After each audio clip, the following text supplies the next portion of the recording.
सभी बोर्ड के कक्षा 12वीं के सभी विद्यार्थी ध्यान दें।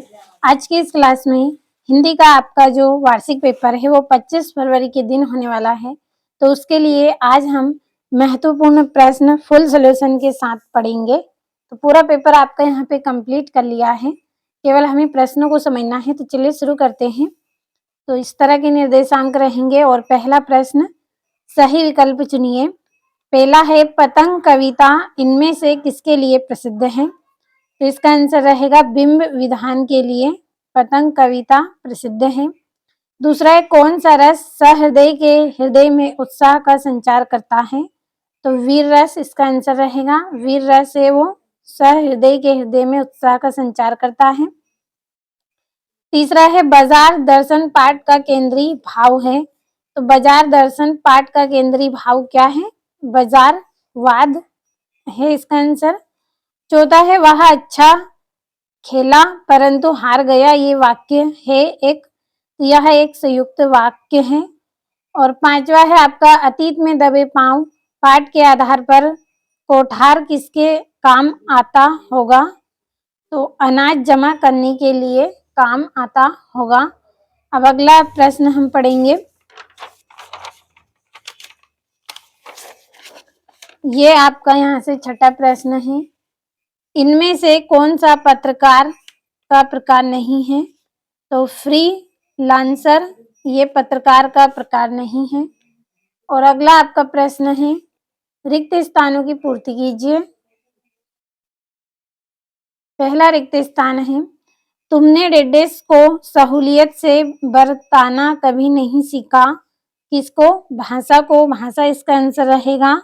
तुमने भाषा को सहूलियत से बरताना कभी नहीं सीखा। दूसरा है सिंगार काल का अन्य नाम डेडेस है। सिंगार काल का अन्य नाम क्या है? रीतिकाल भी कहते हैं। तीसरा है काव्य में बिंब को डेडेस माना जाता है। काव्य में बिंब को शब्द चित्र माना जाता है।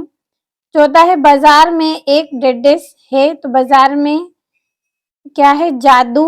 बाजार में एक जादू है। और पांचवा है जब एक ही शब्द की पूर्ण आवृत्ति होती है तो उसे डेडेस शब्द युग्म कहते हैं। तो उसे पूर्ण रुक्त शब्द युग्म कहते हैं। छठा है आप लोगों की देखा देखी सेक्शन की घड़ी भी डेडेस हो गई है। सुस्त क्या रहेगा इसका आंसर? सुस्त हो गई है। अगला आपका प्रश्न है सत्य असत्य लिखिए। पहला है बच्चे दिशाओं को ढपली की तरह नहीं बजाते हैं, असत्य है। दूसरा है गे मुक्तक को प्रगीत भी कहा जा सकता है, तो असत्य है। तीसरा है सीरस को अभूत कहा गया है, तो सत्य है। चौथा है लोकोक्ति को कहावत भी कहते हैं, तो सत्य है। पांचवा है मनोहर श्याम जोशी को साहित्य अकादमी पुरस्कार से सम्मानित किया गया, तो ये भी सत्य है। और छठा है नाटक की मूल विशेषता समय का बंधन बिल्कुल ना होना है, तो ये भी आपका असत्य रहेगा। तीसरा प्रश्न है आपका जोड़ियां। तो चलिए जोड़ियों को समझ लेते हैं। तो आपकी पहली जोड़ी है कविता के बहाने, तो इसकी जोड़ी आपकी रहेगी कुंवर नारायण। दूसरी जोड़ी है आपकी महाकाव्य, इसकी जोड़ी रहेगी कामयानी। तीसरा है भक्तिन, तो भक्तिन की जोड़ी रहेगी महादेवी वर्मा। चौथी है अर्थ के आधार पर वाक्य के प्रकार, तो 3 प्रकार के होते हैं। और पांचवा है जूझ, तो जूझ की जोड़ी रहेगी डॉक्टर आनंदा यादव। छठी है विशेष, विशेष की जोड़ी रहेगी बैक ग्राउंडर। और आपका सातवां है भागी हुई लड़कियां, तो इसकी जोड़ी रहेगी आलोक धनवा। ये आपकी जोड़ियां हो गई। चलिए बढ़ते हैं अगले प्रश्न की ओर। यहाँ से आपका 5वां प्रश्न है, एक वाक्य में उत्तर दीजिए। तो यहाँ पे श्रम की जगह पे यहाँ पे राम आएगा। राम की शक्ति पूजा कविता के रचनाकार कौन है? सूर्यकांत त्रिपाठी निराला है। दूसरा है विस्तृत कलेवर वाले काव्य को क्या कहते हैं? महाकाव्य कहते हैं। तीसरा है एकांकी में कितने अंक होते हैं? तो एकांकी में 1 अंक होता है। चौथा है बद्री केदार के रास्ते कैसे हैं? खड़ी चढ़ाई है, खड़ी चढ़ाई है। और पांचवा है गागर में सागर भरना, मुहावरे का अर्थ लिखिए। थोड़े शब्दों में बहुत कहना। छठा है रोजी रोटी की तलाश में आए यशोधर पंत को किसने शरण दी? किशन-दा ने शरण दी थी। सातवां है HTML का फुल फॉर्म क्या है? हाइपर टेक्स्ट मार्कअप लैंग्वेज इसका अर्थ है। अब यहाँ से आपका जो छठा प्रश्न है, बच्चे किस बात की आशा में निडों से झांक रहे होंगे? चलिए पीडीएफ के द्वारा हम इनको कंप्लीट करते हैं, जिनमें आपको आंसर भी मिलेंगे। ये यहाँ से आपका छठा प्रश्न है और इसका अथवा भी है। सभी प्रश्नों के आंसर आपको मिलेंगे, तो स्क्रीनशॉट लेते चलना है और कंप्लीट अच्छे से करिए सभी प्रश्नों को। सातवां है आपका छायावाद की विशेषता आपको इसमें लिखनी है और यहाँ से ये इसका अथवा है, रीतिकाल को श्रृंगार काल क्यों कहा जाता है। आठवें में आपको रामचंद्र शुल्क के अनुसार निबंध की परिभाषा दीजिए। पूरे महत्वपूर्ण प्रश्न आपको यहाँ पे बता रही हूँ, तो कंप्लीट अच्छे से करें। 25 फरवरी के दिन आपका पेपर है। यदि अच्छे अंक वास्तव में आपको लाना है तो पूरे प्रश्न को कंप्लीट अच्छे से करें। 9वां है बाजार का जादू क्या है? उसके चढ़ने उतरने का मनुष्य पर क्या प्रभाव पड़ता है? ये इसका अथवा है, सिरस की तुलना किससे और क्यों की गई है? और 10वां है बालक आनंदा के पिता ने किन शर्तों पर उसे विद्यालय जाने दिया?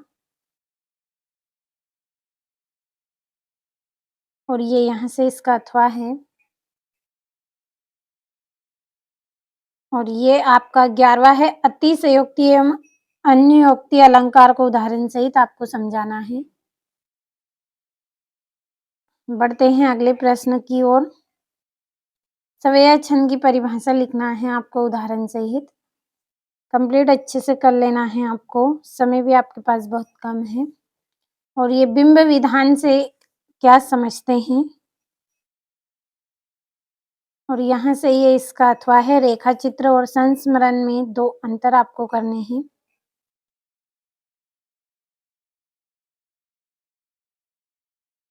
ये यहाँ से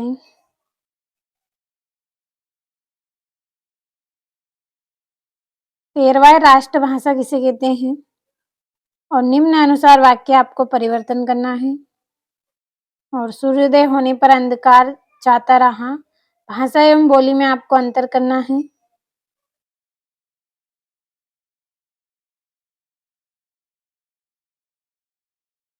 और यहाँ से तकनीकी शब्द और क्षेत्रीय शब्द को समझाइए।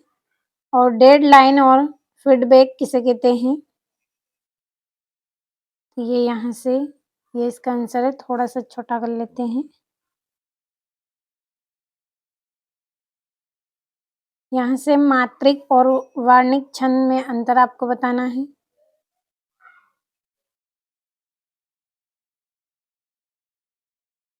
ये यहाँ से और ये यहाँ से आपको यहाँ पे जो पद्यांश दिया गया है,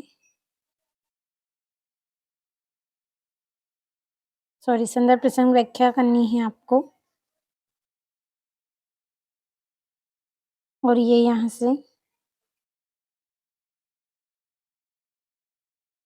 से भी आप कंप्लीट करें।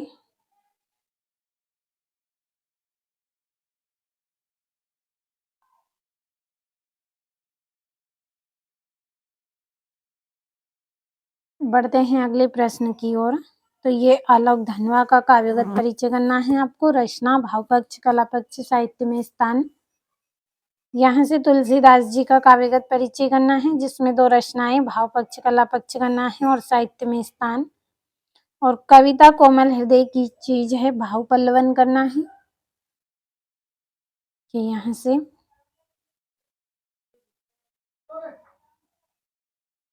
और ये छोटा मेरा खेत।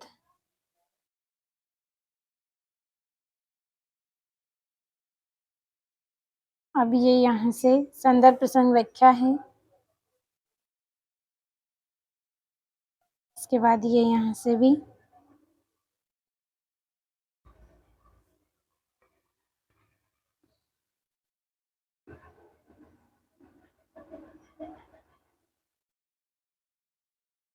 और ये यहाँ से इसमें भी आपको संदर्भ प्रसंग व्याख्या करनी है।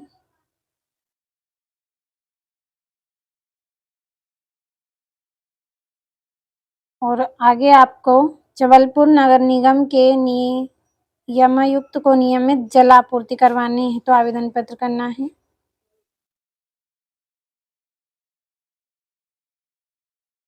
और ये आपका 8वां है। इसमें भी आपको आपके मित्र की रचना विद्यालय की वार्षिक पत्रिका में प्रकाशित हुई है, अतएव उसे बधाई देते हुए पत्र लिखिए और प्रकाशित रचना की एक प्रति भेजने का अनुरोध भी आपको करना है।